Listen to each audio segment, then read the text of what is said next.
Good morning, it is Monday the 12th of January. I'm Maeve McMahon and this is Europe Today, your daily dose of European news and analysis live on Euronews. Coming up today, all eyes on Iran. EU leaders from Brussels to Berlin have called for imprisoned Iranian protesters to be released. The country was plunged into blackout last Thursday after mass demonstrations spread due to dire economic conditions.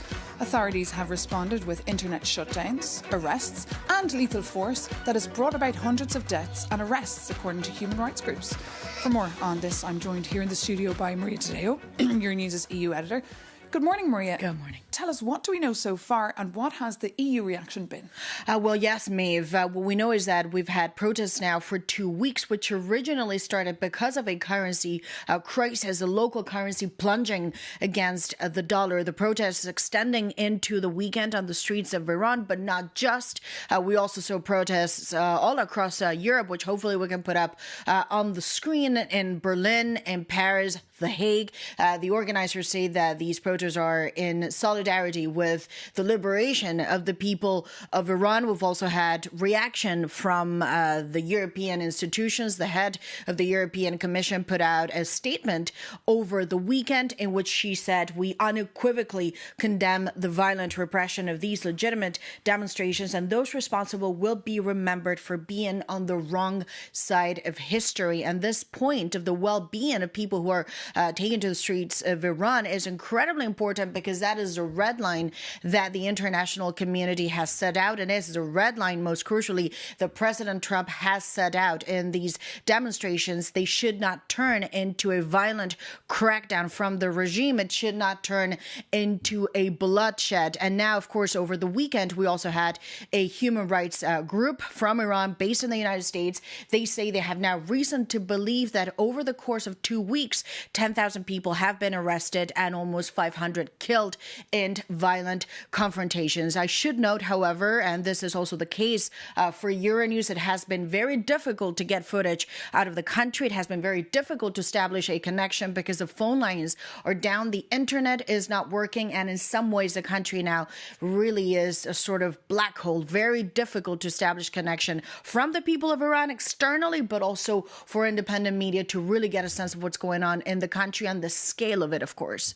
So what should we expect in the next few days? Well, the big question, and this is really the question now, is will there be a sort of military intervention from the United States into Iran? Of course, a lot of this is coming off the back of that operation in Venezuela, which shows not just a military show force from the United States, but also the velocity and the accuracy of a speed operation that they're able to carry out. President Trump over the weekend again repeated, when it comes to the United States, nothing is off the table, and a military intervention is possible. Let's take a look. There seem to be some people killed that aren't supposed to be killed. These are violent, if you call them leaders, I don't know if they're leaders or just they rule through violence. But we're looking at it very seriously. The military is looking at it. And we're looking at some very strong options. We'll make a determination. And that was, of course, President Trump. Very strong options. We know one of those options could be a military operation. The extent is still to be determined. There will be a debrief tomorrow from the U.S. administration. And then, of course, the biggest question mark of all, it's not the first time the U.S. hits Iran. Remember, they did that on the nuclear facilities, 3 nuclear sites last summer in another very targeted operation. But the question that remains is, will the United States aim for regime change? And what is the definition of regime change? Because we saw in Venezuela, they just extracted the head of it, but the regime in Caracas is still fully in place. So the end game, really the final goal here, that is still the big question mark. And also, what's the response from the Iranian regime? What could that look like and what could that be? Well, they've certainly said they would retaliate, haven't they, Maria Tadeo? Euronews' EU editor, thank you so much for all those details and for speaking to us here live in the studio. Well, beyond Iran, the EU, as you know, is juggling multiple crises from Tehran to Kyiv, Caracas to the Arctic. There's uncertainty on every front. Our reporter Ida Sanchez takes a look at world events that could shift the world map as we know it. Hello 2026. Goodbye, world order. 12 days into the new year, and the world is already in disarray. Just look at the map. First, Venezuela with the unexpected capture of Nicolás Maduro. The former Venezuelan president is now in the US waiting for a trial. Delcy Rodriguez is now in charge without big changes, with the blessing and close supervision of the US. What's next for the country? Nobody knows. From the Caribbean to the Arctic, Trump is now fixated on Greenland. Will he force his ally Denmark to sell the island? Will he invade it with the argument of national security? The frozen territory is rich in natural resources. President Trump wants the rare earths. Meanwhile, the world's eyes are on Iran, where the regime is facing a hard time. As citizens' protests grew, the regime ordered an internet and communications blackout. In Ukraine, a peace deal seems to be stalled, and Russia has tested its new hypersonic missile. The war is approaching its 5th year. And don't forget about Gaza. 2026, a brief escalation or a turning point for the international order? We will find out.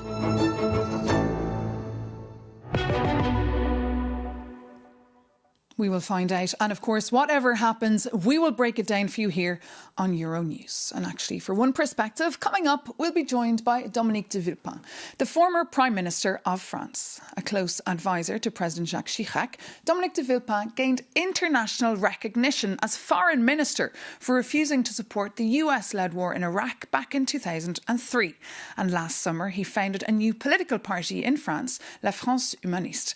So good morning, Monsieur de Villepin. Thank you so much for joining us from Paris live this morning. Great to have you with us.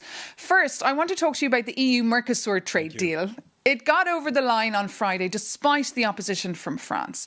Do you think France will still block it when the European Parliament vote takes place? Well, I think there is a very strong consensus here in France of all the political parties to refuse such an agreement based on the idea that there is not enough reciprocity in this agreement. So it's not a position against any kind of trade agreement. It's because for some groups in our country, and mainly the farmers, we believe that the agreement has not reached the right point, and still we should have been negotiating in order to better the agreement. But French opposition actually forced Brussels to pull out all the stops to convince Italy. So the agri-sector has already gotten several concessions, like advance payments from the CAP in the next budget, and also reducing tariffs on imports of fertilisers. Is this not enough for France?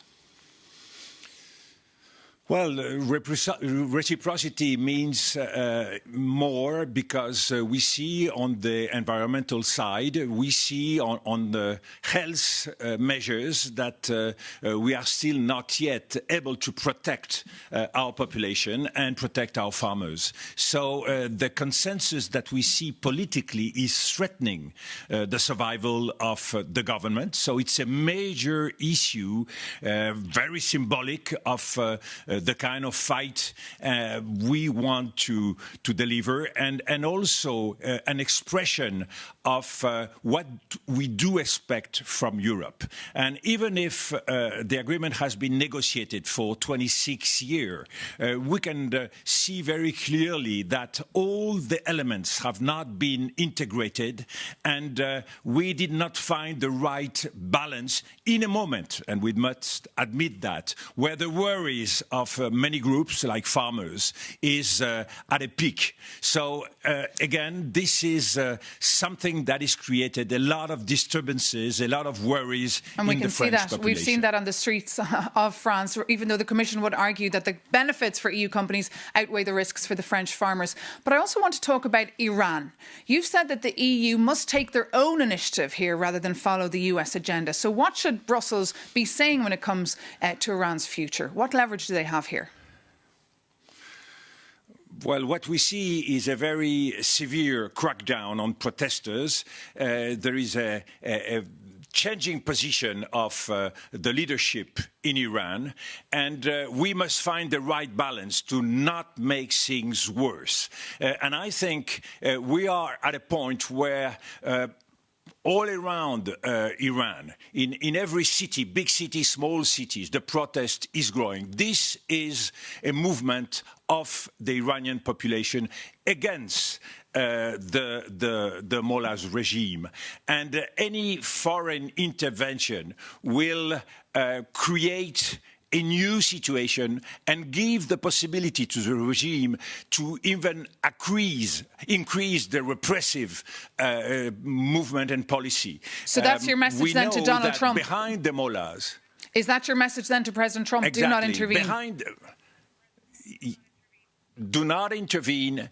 Put as much pressure as you can. Try through dialogue and by any means to create a new situation that might create the awareness for the Iranian leadership in order to measure the consequences of their act. But what is at stake now is not only the mullahs. We know how important are the groups, the army, the Basiji, and also all the Revolutionary Guards. So we are not sure that even through an intervention, we might not create a situation of chaos that will be even worse than the situation today. So we must be very careful.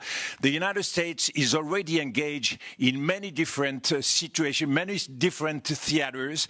In Venezuela, nothing has been achieved yet, and the people of Venezuela is still waiting for results. So being engaged in such a region like the Middle East without knowing at all what would be the consequences, I think this would not be responsible. So seizing the UN, having the Security Council involved, of course, this is a matter of worry for everybody.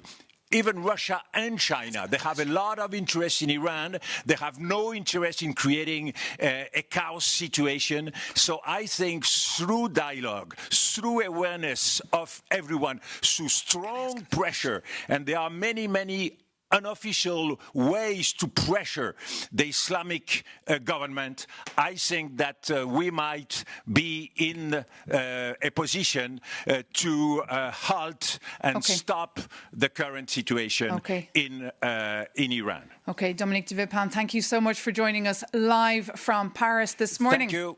Great to have you with us. Well, as you're noticing, Donald Trump's return to the White House has sparked a storm of uncertainty. His administration's threat to take over Greenland, an autonomous territory of Denmark, has also put NATO in uncharted territory. An alliance built on the idea that an attack on one is an attack on all now faces the very unsettling possibility that one member could target another. Jakob Yanis reports. Donald Trump once won a Nobel Peace Prize. Despite the critics, his actions show he really does want peace. A piece of Venezuela, perhaps a piece of Cuba. And now he's officially coming for the whole of Greenland. Here is the logic to carve it up. Trump claims the Arctic is crawling with Chinese ships. He mocked Denmark for defending the island with just one more dog sled. In reality, Greenland already hosts a massive US space base. And Denmark was recently running huge NATO exercises on ice.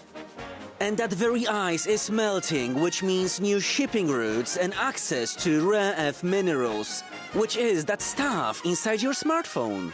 But we saw the blueprint in Venezuela. Washington doesn't just want security, they want the assets too. And the tactic? Trump's envoy Jeff Landry is currently ghosting Danish diplomats. Instead, he emails locals directly to bond over hunting and fishing. That's sweet, but don't be fooled. Fresh off the Caracas raid, the White House warns that using military force is always an option. And European leaders are furious. Chancellor Friedrich Merz says borders are not up for negotiation. But here is the uncomfortable truth. If the US can threaten to annex a loyal NATO ally, do we even need enemies? Well, that's it for this edition of Europe Today. We'll be back again tomorrow, so join us then. Thanks for watching.